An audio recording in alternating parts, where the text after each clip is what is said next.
Is it important to shoot if you want to get good at takedowns? I got a question from Paulie Valiki 9529 who says, how important is shooting? I have some freestyle experience, but it seems I've gone adverse to shooting in BJJ. I do a lot of throw-bys, ducks, and judo stuff, but nothing seems as imposing as a shot. In competition against better guys, double legs and single legs are what really works. Do you think it's a skill issue or more of a counter nature of the other takedowns? So this is a question I get often. A lot of people ask me, did I stop shooting when I did jiu-jitsu? And the honest answer is no. Obviously shooting is hard. It takes so long to develop the muscle memory, if that is even a thing, or the reflexes to shoot in general. I'm very lucky, privileged that I was able to start wrestling when I did. I was 13 years old. I'm 26 now, so that's 13 years of wrestling. So I had time to learn how to shoot. A lot of people are scared of guillotines and things of that nature, and those are real honest threats. But a great example is Nicky Rod. All right, he shoots a lot. You rarely see him do upper body things. He does a lot of snap downs, right? But his guillotine defense is so good. He's never been guillotined. Another one, J Rod, shoots a lot. Guillotine defense is amazing. Again, guys, I love ducks. I love slide bys. But just like our friend here said, oftentimes it's really freaking hard to hit those moves on not even better people. I won't even say better people, just people who don't actually want to engage in the tie-ups and don't want to engage in the hand fighting. In order for me to hit a duck, it requires that the guy's pushing into me. In order for me to hit a slide by, it requires the guy's actually making contact with me and pushing into me. But the same is not true for a single leg or a double leg. As long as I'm in touching distance of my opponent, I can do a single leg, I can do a double leg. So I think it's really important to develop your leg attacks, specifically a single leg and a double leg, and keep it that simple, right? You don't really need a low single. You don't really need an ankle pick. I do love ankle picks, right? I just dropped a new ankle pick instructional. But if I had to choose, I would say you develop a single leg and a double leg. A bare minimum, because if you do like wrestling and you do want to score more takedowns, a lot of times the pretty upper body takedowns like slide bys, ducks, and snap downs, they are very hard to get when an opponent is not engaging. Now, if you get a guy who's hand fighting hard, who's engaging, those things work a little bit better, because often if a guy's a pretty good hand fighter, it can be difficult to get it on his legs, but that often opens up duck unders, slide bys, and snap downs. So I think it's extremely important that you develop a shot to the legs. On top of developing a shot to the legs, I think it's very important that you develop a shot to both legs, meaning it doesn't have to be the same shot, right? But let's say you have a really good double leg on the right side, right? Well, maybe you should have a really good single leg on the left. If you guys don't know what I mean, I just mean like when you shoot a double leg sometimes, right, your head is gonna slide to the right, or like for me, my head slides to the left when I shoot a double leg. That means that's a left side attack for me. That means I also need to have a really good right side attack, which for me, it's more like a knee pull single or an ankle pick to the right leg. You gotta have both, because if a guy shuts down your attacks, it's really important to be able to adapt and make mid-match adjustments. On top of that, guys, having a good attack to both legs, you have to have good upper body attacks. Now, upper body attacks doesn't mean you need to be a Greco-Roman champion and toss everyone on their head. No, that's just not realistic. But you have to have the ability to take someone down when their stance is really low and they won't let you attack their legs. Most commonly and most high percentage is the snap down go behind. We just saw Abdul Rashid Sajalayev take down David Taylor multiple times with just a basic snap down go behind or a re-attack go behind. This is probably the #1 takedown in college besides a single leg, and it's for good reason. It's very low risk, high reward, and when you have head height on someone and hip height, it's pretty easy is a relative word, to actually score on them. Then you have your options, your slicker options. You know, these are lower percentage takedowns that have really high reward, right? They're low percentage, meaning it's going to be hard to hit these on better wrestlers, but they're very high reward if you get good enough to hit them. The better you get at them, they become more high percentage. For example, the duck under, it's a very slick, not as risky takedown. Obviously there's risk to anything, but it's very high reward. You automatically teleport to your partner's back. Slide by, same thing. It's low percentage, meaning if a guy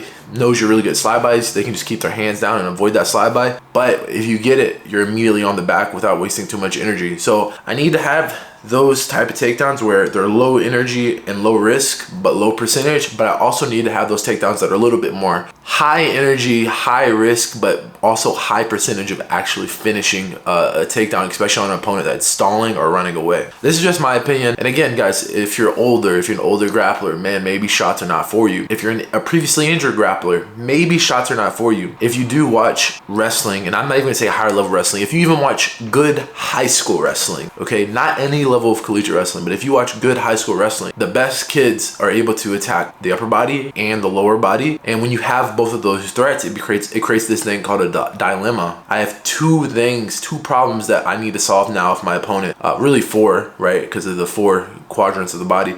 But essentially, I have two places of defense that I need to worry about, right? My upper body and my lower body. If this guy has a good slide by and also has a really good sweep single, I'm in a lot more trouble than if the guy just has a good slide by or just has a good sweep single, right? And it's pretty obvious. It's just like when you're doing jiu-jitsu, if you're really good at leg locks, right? That usually means maybe you're really good at like butterfly guard or half butterfly. So you're very good at upper body sweeps in order to get into legs, and vice versa, using leg locks to enter into upper body sweeps. Your ability to be a lot more of a threat with your takedowns, and I'm not the best takedown guy in the world, I'm not, but I don't need to be to know this, but your ability to be a much higher level threat to better guys, and again, better is relative, but guys who have some takedown experience, is to have the ability to attack the lower part of the body and the upper part of the body. This is also why fakes are important, right? Like I use a lot of fakes to get to my snap downs, or I use a lot of fakes to get to my slide by. I'm threatening lower body attacks. They believe the threat. It's a believable threat. They know I have a good shot, so they're gonna overreact, and now I can start to hit my upper body attacks. The better you get, guys, the more you'll start to chain these things together. I know I kind of went on a little bit of a ramble, but I think it's important to develop good leg attacks. If you don't have good leg attacks, guys are going to be able to shut you down. Obviously, in the game of jiu-jitsu, you have the risk of guillotines, kimuras, scrimmaging, rolling into leg locks, etc., etc. But those things can almost often be mitigated with good, clean, precise technique, which is always ultimately the goal, is to hit very clean, very pretty, very precise technique. Anything done sloppily, I don't know if that's the correct word. You guys can tell me the perfect word down below. But any techniques done in a sloppy fashion will usually be consequential for yourself. With that being said, guys, be able to attack both sides of the body. Be able to attack the top quadrant and the lower quadrant both. So I guess quadrant B, left, right, you know, bottom, top. That way that if you run into somebody who has really good defense in one area, it's very easy to mix it up. Not easy, but it's very crucial to be able to mix it up and force reactions all around the body, make your opponent dance, and that's gonna make takedowns a lot easier. So do you need to shoot? Maybe you don't, but if you want to be a higher percentage takedown artist, you need to have the threat of shots and upper body slick takedowns, okay? With that being said, guys, I just started my Patreon. I want to do weekly classes. There's a 7-day free trial. After the 7-day free trial, you can stay with me, and I think it's $12 a month. It's nothing crazy. You guys will see it right here. You can join by clicking, I believe it's up here, but it could also be up here. I know I do this every video. I'm just not sure. I have my slide by seminar up, so I know a lot of you guys love slide bys. You can watch that completely for free. I just did, I believe, a front headlock from underhook series, which is all the technique from one of my classes this week, which I think you guys will love.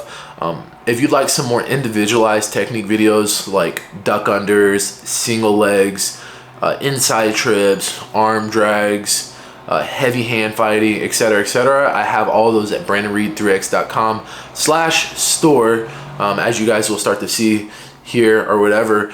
And you guys can click, once again, either up here or up here, whichever one it is, or you can just go to the links in the description below to find my individual technique instructionals. The difference between the Patreon is that the Patreon is going to be weekly classes that's helping you progress with my students. The instructionals, they're one-off. You pay for the instructional. It is yours forever from my website, right? Hosted on Kajabi, and you'll get high-quality instruction. You'll have access to me whenever you have questions, and so on. Hopefully you guys found the video helpful. Thanks for watching.